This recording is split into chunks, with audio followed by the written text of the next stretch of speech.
Hello everyone, welcome to Socio Decoded by Anjali. Do subscribe to this channel. Let's start. Previous lecture में हमने दो important tradition पढ़ी, एक rationalism जो knowledge through reason होता है और एक एम्प्रेसिज्म यानी नॉलेज थ्रू एक्सपीरियंस. आज हम एक और फैसिनेटिंग अप्रोच पढ़ने वाले हैं. एक सिंपल क्वेश्चन से स्टार्ट करते हैं कि इमेजिन दिस सिचुएशन. एक क्लासरूम में टीचर ने अचानक पूछ लिया कि are there any questions. Class में साइलेंस. अब सोशियोलॉजिस्ट क्या देखेंगे कि साइलेंस बस, है ना.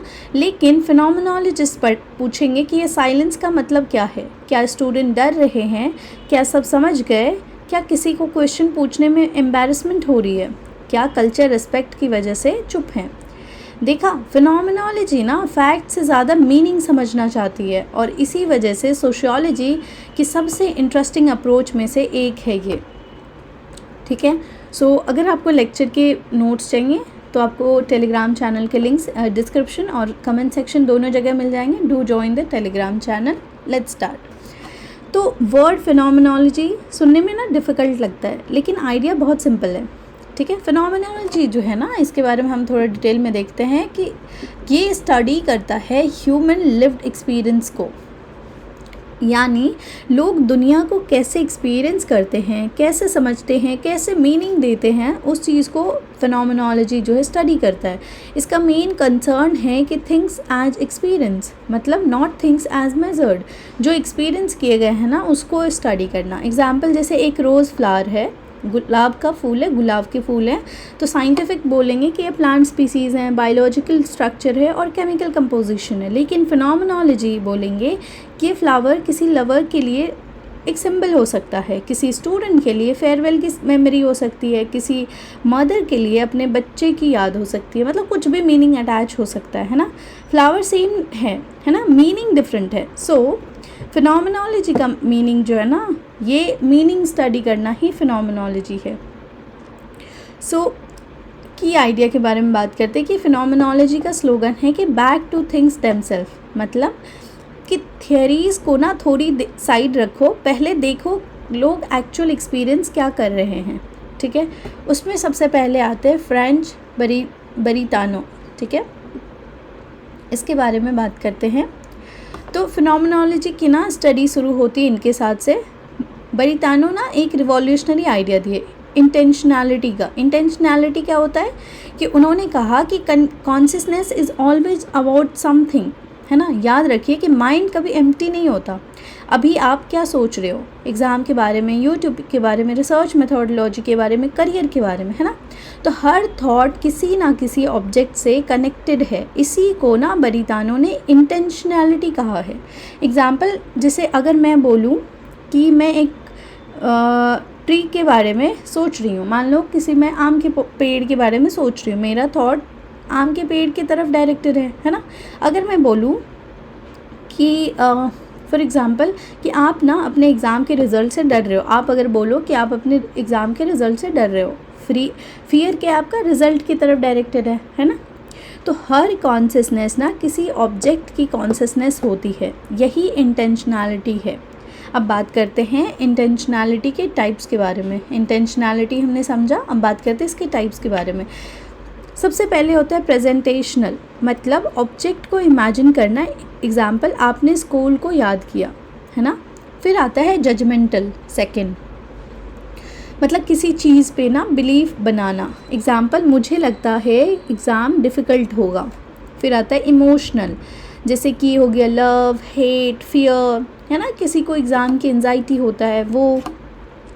फिर है वॉलिटेशनल, मतलब विल और इंटेंशन. एग्जाम्पल जैसे कल से पक्का पढ़ाई शुरू करूँगा वाला जो होता है ना, एंड स्टूडेंट स्माइल, तो वो ना थोड़ा वैसा वाला होता है कि हाँ मैं विलिंगनेस दिखा रहा हूँ कि हाँ कल से ना मैं पूरा पढ़ूँगा. तो ये वाला, ये 4 तरीके की इंटेंशनैलिटी होती है. ठीक है. अब बात करते हैं एडमंड हसल के बारे में. ठीक है. ये ना फिनोमेनोलॉजी के एक्चुअल फाउंडर माने जाते हैं. हसल ने कहा है कि साइंस दुनिया को बाहर से देखती है, मैं दुनिया को अंदर से समझना चाहता हूँ. एग्जाम्पल सपोज एक स्टूडेंट एग्ज़ाम में फ़ेल हो गया, नॉर्मल रिसर्च पूछेगा कितने मार्क्स आए, अटेंडेंस कितनी थी, कितने आवर्स स्टडी किए। फिनोमिनोलॉजिस्ट पूछेगा कि फ़ील होने का ना एक्सपीरियंस कैसा था, उसने क्या फ़ील किया, उसने अपने आप को कैसे देखा, फैमिली रिएक्शन का क्या इम्पैक्ट हुआ। डिफरेंस समझना, मतलब समझ रहे हो, साइंटिस्ट देखते कि अच्छा फेल क्या हुआ, कैसे हुआ, अटेंडेंस कम होगा, रिजल्ट, पढ़ाई नहीं की होगी, ये सब। फिनोमिनोलॉजी ना एक्सपीरियंस के बारे में बात करता है। सो हसल का ना एक गोल था, ये चाहते थे कि एक्सपीरियंस का ना इसेंस को समझना, यानी किसी एक्सपीरियंस का असली कोर मीनिंग को समझना। ठीक है, अब बात करते हैं इपोच के बारे में कि ये क्या होता है। अब आते हैं फिनोमिनोलॉजी के मोस्ट इम्पॉर्टेंट कॉन्सेप्ट इपोच यानी ब्रैकेटिंग के बारे में। ये ना एग्ज़ाम में भी इम्पॉर्टेंट है। हसल कहते हैं कि रिसर्च करते वक्त आपने अजम्पशंस टेम्परली साइड रखो। ठीक है, सपोज आप सोशल मीडिया एडिक्शन पर रिसर्च कर रहे हो, ठीक है, और आप ना ऑलरेडी बिलीव करते हो कि सोशल मीडिया बहुत हार्मफुल है ना। अब आप पहले से ये माइंडसेट बना के जाते हो, फिनोमिनोलॉजी कहेगा कि स्टॉप, ये बिलीफ ना थोड़ी देर के लिए तुम बाहर में ब्रैकेट में रखो, है ना। ये पहले पार्टिसिपेट करो, एक्सपीरियंस समझो। हो सकता है किसी के लिए सोशल मीडिया सपोर्ट सिस्टम हो, किसी के लिए लर्निंग प्लेटफॉर्म हो और किसी के लिए लोनलीनेस का सॉल्यूशन हो। सो रिसर्चर का ना न्यूट्रल रहना होता है इसमें। अब एक एग्जांपल फेमस है चेयर का, इसको समझते हैं कि हसल का ना एक फेमस एग्जांपल है। नॉर्मली जब हम चेयर देखते हैं तो हम अज्यूम करते हैं कि चेयर एग्जिस्ट कर रही है ना। फिनोमिनोलॉजी बोलते हैं कि एग्जिस्टेंस पर फोकस मत करो, फोकस करो कि चेयर मुझे कैसे अपीयर हो रही है, उसका कलर क्या है, उसका शेप क्या है, उसकी मीनिंग क्या है, एक्सपीरियंस क्या है। यही जो है ब्रैकेट करना होता है। ठीक है, अब लाइफ वर्ल्ड के बारे में बात करते हैं, लेबेंसवेल्ट के बारे में, यानी लाइफ वर्ल्ड के बारे में, कि जर्मन वर्ड है लेबेंसवेल्ट, मतलब होता है लाइफ वर्ल्ड। सिंपल लैंग्वेज में हमारी एवरीडे लाइफ का वर्ल्ड। सुबह उठना, कॉलेज जाना, फ्रेंड से बात करना, चाय पीना, कॉफ़ी पीना या फिर इंस्टाग्राम स्क्रॉल करना, ये सब मिलकर ना ह्यूमन लाइफ वर्ल्ड बनाता है। फिनोमिनोलॉजिस्ट कहते हैं कि साइंस भी ना इसी लाइफ वर्ल्ड से इमर्ज होती है। एग्जाम्पल जैसे कि पहले लोग ना एवरीडे लाइफ एक्सपीरियंस करते थे, फिर थियरीज बनती थी, है ना। Experience comes from theories, theories comes later, मतलब एक्सपीरियंस पहले आता है, थियरीज बाद में आता है ना। अब बात करते हैं एल्फ्रेड स्कूल्स के बारे में। ठीक है, अब हम सोशियोलॉजी के मोस्ट इम्पॉर्टेंट फिनोमिनोलॉजिस्ट पढ़ाते हैं एल्फ्रेड स्कूल्स के बारे में। स्कूल्स ने हसल की फ़िलासफ़ी को ना सोशियोलॉजी में अप्लाई किया। उनका क्वेश्चन था कि सोसाइटी एग्जिस्ट कैसे करती है। जवाब था कि थ्रू शेयर्ड मीनिंग, वो आपस में मीनिंग शेयर करते इसीलिए। स्टॉक ऑफ नॉलेज की बात करें, इनका की कॉन्सेप्ट है stock of knowledge, this one. Okay, तो हर पर्सन के पास एक इनविजिबल नॉलेज बैंक होता है, एक्सपीरियंस का कलेक्शन उसको कहते हैं। एग्जाम्पल जैसे ना आपको पता है कि क्लासरूम में कैसे बिहेव करना है, लाइब्रेरी में स्लोली बोलना है, टेंपल में शूज़ बाहर उतारने हैं, एग्ज़ाम हॉल में चीटिंग नहीं करनी है, आपको पहले से पता है ना। ये सब कहीं ऑफिशियली लिखा हुआ तो नहीं है, लेकिन आपको पता है, ये स्टॉक ऑफ नॉलेज है। अब आता है टाइपोफिकेशन, मतलब कि हम लोग दुनिया को कैटेगरीज में डिवाइड कर देते हैं। एग्जाम्पल जैसे टीचर की कैटेगरी में, डॉक्टर की कैटेगरी में, पुलिस, स्टूडेंट, शॉपकीपर की कैटेगरी में, और हम अज्यूम करते हैं कि इनके सर्टेन बिहेवियर होंगे। यही है टाइपिफिकेशन। ठीक है, फिर आता है इंटरसब्जेक्टिविटी, इनके कॉन्सेप्ट कि सोसाइटी तभी पॉसिबल है जब लोग कॉमन मीनिंग शेयर करते। एग्जाम्पल जैसे रेड लाइट, साइंटिफिकली तो सिर्फ रेड कलर है ना, लेकिन सोसाइटी में इसका मतलब होता है स्टॉप, है ना। तो सब लोग सेम मीनिंग समझते हैं, इसी को स्कूल्स इंटरसब्जेक्टिविटी कहते हैं। फिर आता है फिनोमिनोलॉजी मेथड्स इन रिसर्च के बारे में हम समझते हैं कि ये क्या है। अब सवाल आता है कि रिसर्च कैसे करते हैं। सबसे पहला स्टेप होता है कि रिसर्च प्रॉब्लम चूज़ करो। ठीक है, दूसरा स्टेप कि पीपल के जो ना एक्सपीरियंस कलेक्ट करो, मोस्टली इन डेप्थ इंटरव्यूज़ करो, पर्सनल नैरेटिव्स उनके जानो, लाइफ स्टोरीज़ को जानो, फिर एक्सपीरियंस को डिटेल में ना रीड करो, लिखो, ट्रांसक्रिप्ट बनाओ उस इंटरव्यू का। ठीक है, रीड करो, फिर कॉमन थीम्स आइडेंटिफाई करो एंड देन एक्सपीरियंस के ना इसेंस को डिस्कवर करो। एग्जाम्पल जैसे डिस्कवर द इसेंस, एग्जाम्पल से बात करते हैं। जैसे फर्स्ट जनरेशन कॉलेज स्टूडेंट, है ना, रिसर्च पूछेगा कि कॉलेज में पहला दिन कैसा था, फैमिली रिएक्शन कैसा था, डर लगा था, कॉन्फिडेंस आया था या फिर चैलेंज लगे थे, ये तुम्हारा सपना तो नहीं था। फिर कॉमन एक्सपीरियंस आइडेंटिफाई किए जाएंगे, है ना। तो इम्पॉर्टेंस बात करते हैं फिनोमिनोलॉजी की, तो ये मेथड यूज़ होते हैं। अब बात करते हैं इम्पॉर्टेंस क्या है फिनोमिनोलॉजी का। सवाल आता है कि ये अप्रोच इतना इम्पॉर्टेंट क्यों है? क्योंकि ये ह्यूमन एक्सपीरियंस को समझता है, ठीक है, डीपली, नंबर्स को नहीं, फीलिंग्स को समझता है।